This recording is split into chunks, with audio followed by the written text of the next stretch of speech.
CUT 2026 में बहुत कम दिन बचे हुए हैं और एक प्रश्न आप सभी के मन में दौड़ रहा है, मतलब बहुत स्पीड से दौड़ रहा है कि क्या पेपर इस बार सरल होगा या और भी ज़्यादा कठिन जाएगा। सीयूटी 2025 के पेपर को अगर आप देखें, अगर आप कंपेरिजन करते हैं 2022, 2023, 2024, फिर आप 2025 का पेपर देखते हैं तो आप देखते हैं कि जो ग्राफ है ना धीरे धीरे ऊपर उठता गया है, यानी कि पेपर टफ टफ टफ और ज़्यादा टफ होता चला गया है। क्या कंडीशंस हो सकती हैं, मतलब सीयूटी 2026 का पेपर कैसा हो सकता है, सीबीटी मोड में होगा, ये आप लोग ऑलरेडी जानते ही हैं। इसके बारे में थोड़ी डिस्कशन जरूर करेंगे। आपके फेवरेटेड कॉलेज में आपको जाना है तो उनमें कैसे आप एनरोल कर पाएंगे, आपका क्या कॉम्बिनेशन की नीड होगी, इन सब पर हम एक प्रॉपर एक डीप डिस्कशन करने वाले हैं। तो इस सेशन में आप जुड़िए, ज़्यादा समय नहीं लूंगा मैं, बहुत कम समय में मैं आपको ये पूरा एनालिसिस दिखा दूंगा।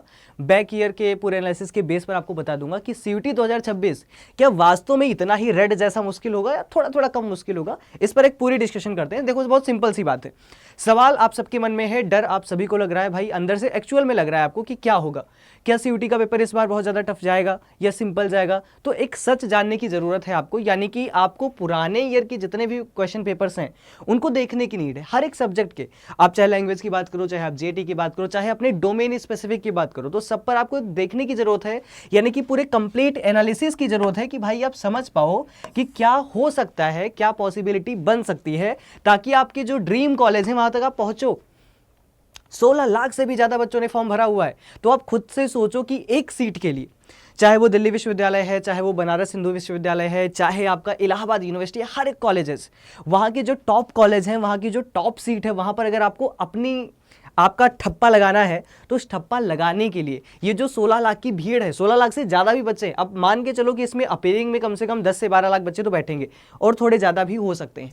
तो इन सभी के सीट में, इन सभी के एक भीड़ में, सीट में नहीं भीड़ में आप अपनी एक सीट कैसे क्लियर करोगे, ये एक बड़ा डिस्कशन होगा। तो यहां पर आप देखोगे इतनी ज्यादा भीड़ है। अगर मैं इसकी रियलिटी चेक की आपको बात को दिखाऊं, आपको एक ग्राफ से धीरे धीरे चीजें समझ में आएंगी कि भाई 2000 में हो क्या रहा था, 22, 23, 24, 25 में कि ग्राफ सिंपली चल रहा था, सिंपली चल रहा था ग्राफ। लेकिन आगे क्या हुआ, अभी की मैं बात करूं तो अभी का ग्राफ बहुत हाई हो जाएगा। रीजन बिहाइंड कि आपके फॉर्म जो थे वो कम से कम 12 से 14 लाख भरे गए थे, फिर से फॉर्म रीओपन हो गया और फिर फॉर्म भरा गया 16 लाख से भी ज्यादा। आप सोच नहीं सकते कि 16 लाख से भी ज्यादा फॉर्म फिल किए जा सकते हैं। इतने ज़्यादा बच्चे आ चुके हैं, जो बच्चे जेई की तैयारी करते हैं, जो बच्चे नीट की तैयारी करते हैं, वो भी एक बैकअप प्लान के रूप में लेकर चलते हैं। कुछ बच्चे सोचते हैं भाई कुछ नहीं हुआ तो सीयूटी से बीटेक कर लेंगे, कुछ नहीं हुआ तो नर्सिंग कर लेंगे, कुछ नहीं हुआ तो कुछ कर लेंगे, मतलब बीएससी कर लेंगे, टॉप कॉलेज से कर लेंगे, फायदा तो मिलेगा ना, सेम चीज से मिलेगा। इसीलिए इस बार जैसे जैसे बच्चे जागरूक हो रहे हैं, तो जो नीट के बच्चे हैं, जो जेई के बच्चे, वो सब भी इसमें आ रहे हैं, वो सब भी इसमें फोकस्ड हो चुके हैं, यानी कि कंपटीशन का लेवल बहुत ज्यादा बढ़ रहा है। डेफिनेटली ये बहुत ही स्पीडली कंपटीशन देने वाला है आपको। इसीलिए अगर आपको डर लग रहा है तो डरना लाजमी भी है, क्योंकि आपका जो ड्रीम कॉलेज है वहां पर अगर आपको जाना है तो इस बार कंपटीशन ज्यादा है, इस बार बड़ी फाइट आपको लड़नी पड़ेगी, बड़ी फाइट के लिए आपको तैयार रहना पड़ेगा। इसके लिए मैं आपको शुरुआती चीजों में कोई थोड़ी आपको जानकारी देना चाहूं। देखोगे आप ध्यान से, 2026 में ये एक्सप्लोजिव कंपटीशन होगा, यानी कि बहुत ही बड़े लेवल पे होगा। रीजन बिहाइंड क्या है इसके, क्योंकि 15 से 16 लाख बच्चे आ चुके हैं, उम्मीदवारों की संख्या इतनी ज्यादा है। अगर इसमें 2 से 3 लाख बच्चे कम अपीयरिंग होंगे, अपीयरिंग कम होते हैं बच्चे, फॉर्म ज्यादा भर देते हैं, रजिस्ट्रेशन ज्यादा कर देते हैं, तो 2-3 लाख कम भी होंगे, तो मान के चलिए कि 14 लाख 15 लाख बच्चे अपीयरिंग होंगे। अब कंपटीशन आप देखिए, जल्दी शुरुआत जितने बच्चों ने कर दिया है उनका क्या, कुछ बच्चे ड्रॉपर हैं जिन्हें पूरा आइडिया है सिलेबस का, जिन्हें सब कुछ पता है, कुछ बच्चे टॉप कॉलेज पा गए थे, बस प्रेफरेंस लास्ट में गलत चूज कर लिया तो एडमिशन नहीं हुआ, तो उनकी तैयारी टॉप नॉच की 1 साल पहले से है। अब जो बच्चा भी बोर्ड का है, जो बच्चा सीयूटी कर चुका है, एक बार ड्रॉपर हो चुका है, 1 नंबर से बचा या फिर पार करके भी किसी तरह एडमिशन नहीं हो पाया किसी भी रीजन से, वो बैठ रहा है, आपका कंपटीशन उससे है जो भी आपने बोर्ड का पेपर दिया है और आप बैठ गए हो। तो ये सारे जद्दोजहद आपके सामने चलेंगे। ये जिसने बच्चे ने शुरू किया जल्दी पढ़ाई उसके लिए ज्यादा प्रभावी हो जाएगा, ज्यादा लाभ मिलने वाला है। अगर सीटों की बात करें तो भाई देखो, नंबर ऑफ एस्पिरेंट्स बढ़े हैं, सीटें नहीं बढ़ी हैं। सीटें उतनी ही हैं जितनी डीयू में थी, जितनी बीएचयू में थी, जितनी जेएनयू में थी, जितनी एयू में थी, सीटें बिल्कुल भी नहीं बढ़ी हैं। लेकिन नंबर ऑफ एप्लीकेंट्स बढ़ गए हैं, छात्र बढ़ गए हैं, कंपटीशन बढ़ गया है, बट सीटें उतनी ही हैं। पहले एक सीट के लिए 10 बच्चे थे, तो आज मान के चलो 15 से 20 बच्चे हैं, यानी कंपटीशन दुगुना तिगुना 4 गुना हो चुका है। अब आप समझिए कि क्या स्थिति आपकी बन रही है और आप कहां पर आ रहे हो। सीयूटी की बात मैं यहां पर करूं तो देखो 3 सेक्शन होते हैं, ऑलरेडी आप लोग जानते हैं, एक झलक देखेंगे कि एक आपका लैंग्वेज होता है। भाई लैंग्वेज इज मस्ट, अगर आप लैंग्वेज पर अच्छा कमांड कर लोगे, BHU, JNU, DU हर जगह लैंग्वेज के बेस पर जा सकते हो। अगर आपका डोमेन अच्छा है तो आप BSc करना है, आपको DU में एडमिशन लेना है या कुछ बढ़िया करना है, बीटेक करना है, तो यहाँ पर आपके डोमेन की नीड सबसे ज़्यादा होती है, जो BSc ग्रुप के हैं, PCM ग्रुप के बच्चे हैं। अगर मैं सेक्शन 3 GAT की बात करूँ आपसे, तो GAT वाला तो रामबाण है भाई। GAT आपने पढ़ा नहीं होता 12 तक, राइट। अब GAT आपको नई चीज़ पढ़नी है, लेकिन टॉप लेवल के कोर्सेज में GAT ही हेल्प करता है। आपको BHU में जाना है, BA करना है, पॉलिटिकल साइंस से करना, कुछ भी करना है भाई, GAT इज कंपलसरी। AU में जाना है, GAT इज कंपलसरी। और मोस्ट ऑफ टॉप लेवल की यूनिवर्सिटीज GAT के बेस पर एडमिशन देती हैं, तो GAT भी कंपलसरी है। इसलिए तीनों चीज़ों को आपको लेकर चलना है। सब्जेक्ट कॉम्बिनेशन में आपने एक लैंग्वेज, 3 डोमेन और एक GAT लिया हुआ है, आपके थोड़े से वैरी कर सकते हैं कॉम्बिनेशन। प्रश्नों की संख्या 50 है, समय आपके पास 60 है, डोमेन वही था जो आपका 12th में आपने पढ़ा था। लेकिन सबसे ज़रूरी चीज़ है कि अब सब्जेक्ट आपने जितना भी लिया है उसको पढ़ना है, यानी कि आपको डोमेन पर भी ध्यान देना है, आपको GAT पर भी ध्यान देना है, आपको लैंग्वेज पर भी ध्यान देना है। यानी अधिकतम 5 विषय जो आप चुन रहे थे, आपने जितना भी चुना है उस पर पूरा फोकस करना है 100%। और पेपर CBT मोड में है। अब CBT मोड यानी कि कंप्यूटर बेस्ड टेस्ट होगा, यानी कि आपके सामने क्वेश्चन होंगे, आपको एक आंसर करना है, सेव एंड नेक्स्ट पर बनना है और आगे जंप कर जाना है। आगे बात करूं, टाइम मैनेजमेंट आपका 60 मिनट में बिल्कुल क्लियर कट होना चाहिए। 2 से 3 बजे वाली हमारी हिंदी वाली जो लैंग्वेज की क्लास है, वो इसी पर काम कर रही है कि आप 60 मिनट में ज़्यादा से ज़्यादा क्वेश्चन कर पाएं और सही कर पाएं। यहां पर आप देखोगे कि प्रीवियसली वेरीफाइड 45 से 60 मिनट में आपके आंसर होने चाहिए सही। अगर आप इस स्पीड से हो तब एग्जाम में बैठोगे तो आपको 1 घंटा लगेगा। ध्यान रखना, मेरी बात को ध्यान से सुन लो।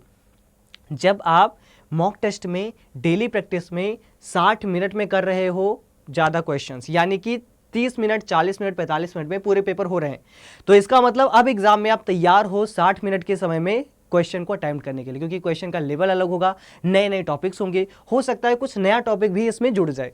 ठीक है, समय सीमा आपके पास सामने जो है आप जानते हैं। और आपको ध्यान रखना है कि यूजीसी के नियम अब 12th की स्ट्रीम से अलग हैं, यानी कि आपने जो 12th में पढ़ा था, जो आप NTA में एग्जाम दोगे, दोनों में जमीन आसमान का अंतर होगा। लैंग्वेज का आप पूरा जानते हैं, सिलेबस हिंदी का, रीडिंग है यानी कि आप पठित गद्यांश और ग्रामर वगैरह वाला सेक्शन है। डोमेन के लिए देखो NCERT आप 1 by 1 पढ़ते हैं, प्रैक्टिस करते हैं, इट विल बी इनफ। अगर हम GAT की बात करें तो GAT देखो टॉप लेवल, लैंग्वेज और GAT का कॉम्बिनेशन टॉप यूनिवर्सिटी आपको दिलाता ही है, आप जानते ही हैं। सिर्फ NCERT पढ़ सकते हैं। मॉक टेस्ट को नजरअंदाज आपको बिल्कुल भी नहीं करना है। नेगेटिव मार्किंग का डर होता है, एस्पिरेंट्स ज़्यादा है, डर इस बार ज़्यादा बढ़ेगा। आपको तुक्का नहीं लगाना है, आपको GAT को हल्के में नहीं लेना है, क्योंकि ये मेरिट बना भी देगा और आपकी मेरिट को खराब भी कर सकता है। ठीक है, अब यहाँ के पेपर लेवल के एनालिसिस की बात करें तो देखो, पहले हमें लगता था कि डायरेक्ट जो यहाँ आपका NCERT उसी से क्वेश्चन आ रहा है, लेकिन नहीं, अब कहानी थोड़ी बदल गई। अब डायरेक्ट NCERT से क्वेश्चन नहीं आ रहे, अब किताब रटने से काम नहीं होगा, अब आपको स्मार्टली पढ़ना पड़ेगा, आपको ज़्यादा से ज़्यादा प्रैक्टिस करनी पड़ेगी। देखो बोर्ड एग्जाम में आप कहानी बनाकर कुछ भी लिख देते हो, लेकिन इसमें आपको पता होना चाहिए, एक क्वेश्चन 4 विकल्प, सही किया तो 5 नंबर मिला, गलत किया तो 1 नंबर साफ। ऐसे कंडीशन में कंपटीशन 1 नंबर आपका ज़्यादा आ गया, आप अच्छे कॉलेज में पास जाओगे, अच्छा सीट मिल गया, 1 नंबर कम हुआ, अच्छे सीट खराब हो गए, आपको नहीं मिलने वाले। तो आपको ये सारा प्रेशर डील करना पड़ेगा, आपको समझना पड़ेगा कि आपको असर्शन बेस्ड का जो क्वेश्चन है, असर्शन रीजनिंग है, जो आपका केस स्टडी है, जो आपका मैच ऑफ द फॉलोइंग है, ऐसे मल्टीपल टाइप्स के क्वेश्चंस को कैसे अप्रोच करना है वो आना चाहिए। आपको समझना होगा कि लैंग्वेज को कैसे करना है, GAT को कैसे करना है, डोमेन को कैसे करना है, कौन सा अप्रोच लगाना है। जब तक ये नहीं होगा तब तक आप पीछे रहोगे, इस बात का ध्यान रखना। एप्लीकेशन फॉर्म आप जानते हैं फरवरी में आया था, एग्जाम डेट संभावित 11 से 31 मई तक है और रिजल्ट आपकी जून के आखिरी में आ जाएगा, इतना बात आप लोग ऑलरेडी जानते हैं। फाइनल टिप बस यही कहना चाहूंगा, पेपर कठिन नहीं होता, लेकिन तैयारी कई बार अधूरी होती है, इसलिए हमें लगता है कि कठिन है। अगर आपकी तैयारी बढ़िया नहीं है तो बढ़िया तैयारी करिए, मेहनत करिए, खूब बढ़िया से, खूब जबरदस्त तरीके से, खूब मोटिवेशन के साथ तैयारी करिए। अगले जो 40 से 45 दिन है, ये आपकी जिंदगी को संवार भी सकते हैं और खराब भी कर सकते हैं। अब सवाल ये है कि क्या आप लोग तैयार हैं इस लड़ाई के लिए, क्या आप लोग तैयार हैं? झुक झुक कर सीधा खड़ा हुआ, अब फिर झुकने का शौक नहीं, अपने ही हाथों रचा स्वयं। तुमसे मिटने का खौफ नहीं। अगर आप खुद को अपने हाथों बनाएंगे ना तो आपको डर नहीं लगेगा। जब आप खुद मेहनत करेंगे ना तो आपको डर नहीं लगेगा कि मुझे सीट मिलेगी या नहीं मिलेगी, क्योंकि मिलेगी इस बात की कंफर्म श्योरिटी होने की। अगर नेक्स्ट स्टेप की बात करें तो 2026 का जो स्टडी प्लानर है उसको आप देख सकते हैं, उसके अकॉर्डिंग आपको पढ़ाई करनी है, अपडेट सिलेबस की तरफ जाना है और आपको पूरी मेहनत और शिद्दत के साथ पढ़ना है। बस इस बात का ध्यान रखिए। अगर अब भी लगता है कि भैया कॉन्सेप्ट क्लियरिटी नहीं है, अब भी मुझे दिक्कत हो रही है, अब भी मुझे प्रॉब्लम आ रही है, तो प्रतिज्ञा बैच इसके लिए रामबाण है, भारत का सबसे टॉपर बैच है। एक बार आप बैच में एनरोल करें, आपको कोड यूज करना है ABHAY for the maximum discount, ताकि आप अपनी तैयारी को बेहतर नहीं बेहतरीन कर पाएं, क्योंकि इस कॉम्पिटिशन यहाँ नहीं यहाँ होने वाला है। मैं आपको डरा नहीं रहा हूं, लेकिन सच का आईना दिखा रहा हूं। तो क्या आप लोग इस कंपटीशन के लिए तैयार हैं? एक बार कमेंट बॉक्स में जरूर बताना। बाकी बैच के लिए डिस्काउंट कोड ABHY यूज करना है फॉर द मैक्सिमम डिस्काउंट। बाकी कोई भी इशू, कोई दिक्कत, कोई परेशानी, just connect me here. Connect करना है आपको मुझसे, बैच की सारी इन्फॉर्मेशन है, लेकिन कनेक्ट आपको मुझे यहां से करना है। आप मुझे टेलीग्राम पर कनेक्ट कर लो, आप मुझे इंस्टाग्राम पर कर लो, जो परेशानी है जस्ट कनेक्ट मी। एंड मेरी पूरी कोशिश रहेगी कि आपको सारे प्रश्नों को आपका समाधान दे सकूं।